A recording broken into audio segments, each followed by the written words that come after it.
We've been on a journey, it's been quite a ride. Chopping game with legends from the east to the west side. Machiavelli's wisdom, the bumpy street cred, and Tupac's thug life will keep the streets fed. Dope interviews, we bring the heat. Dope interview, run these YouTube streets. We got people from the past that's not real, it's a spoof. Just some shit to make you laugh. Dope interviews, we bring the heat. Dope interview, run these YouTube streets. We got people from the past that's not real, it's a spoof. Just some shit to make. Shit, back when I heard Nova Solid, my mind was blown away because I looked up to them niggas, just like Young Dolph and others might have looked up to me. If you step in this rap game and pick up the mic, just know that other rappers are out to come at your top lyrically. Keep that shit on wax or get your whack ass out the game. Many listeners consider Blasphemy to be a controversial track due to its religious themes. What message were you trying to convey with this song? Blasphemy were my way of speaking some hard truths about society and the struggles I saw. I wanted to challenge the status quo to make people question the world around them. It's like a wake-up call, you know?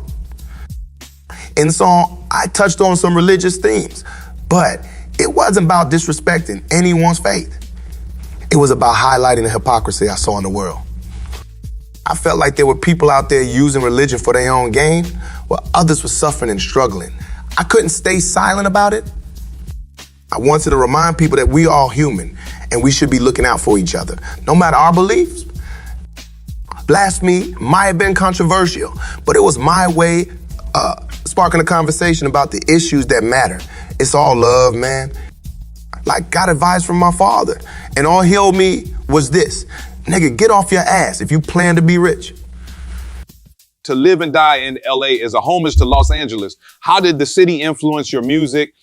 And what message did you want to convey to your fans about LA? Man, LA had a huge influence on my music and my life. Just like the Bay Area, niggas in California showed me mad love.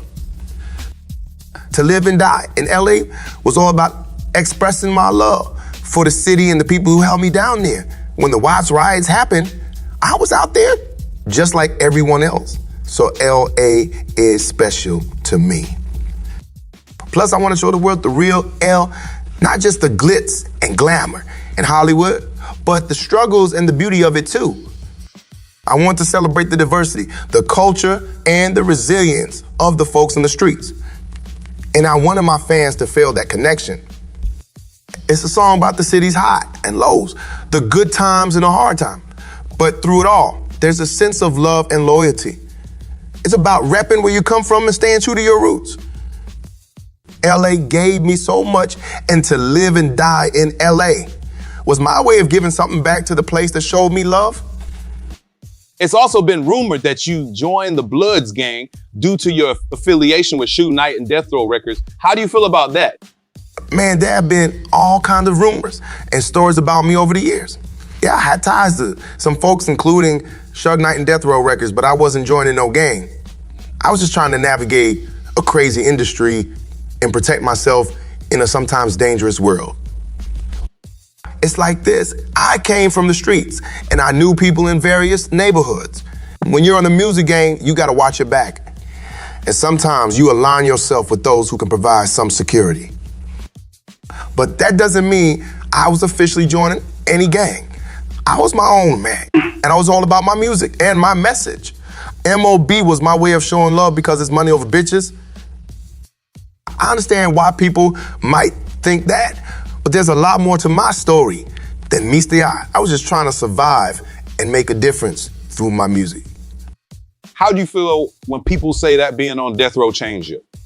Actually, it did change me for a moment. You see, I'm the only son to my mother, so I never grew up with brothers or a consistent household.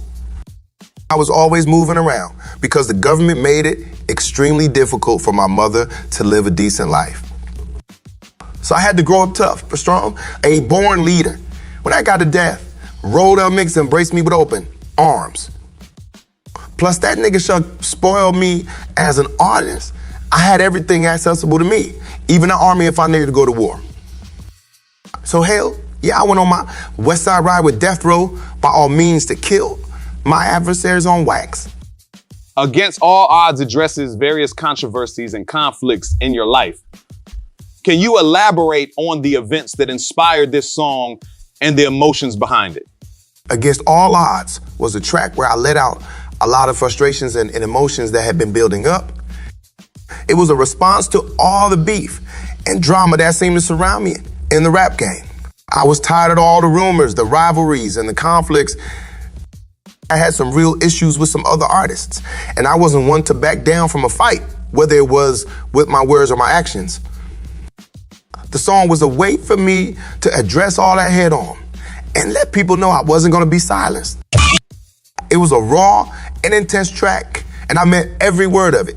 It's a reminder that I was willing to stand up for what I believed in, no matter the consequences. And yeah, it might have added to the controversy, but I was always gonna keep it real, no matter what. On that particular song, you mentioned a lot of enemies like Haitian Jack, Jimmy Henchman, Nas, and more. Did you ever get to resolve any of those beefs before your death?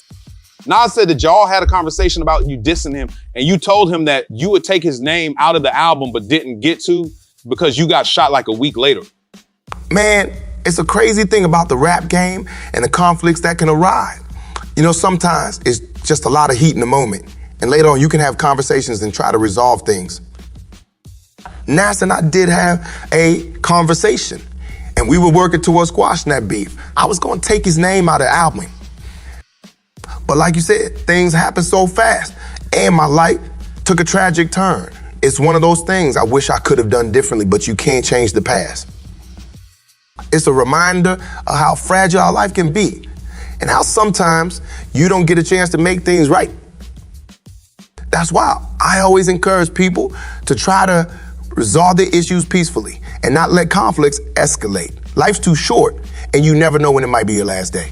We've been on a journey, it's been quite a ride. Chopping game with legends from the east to the west side.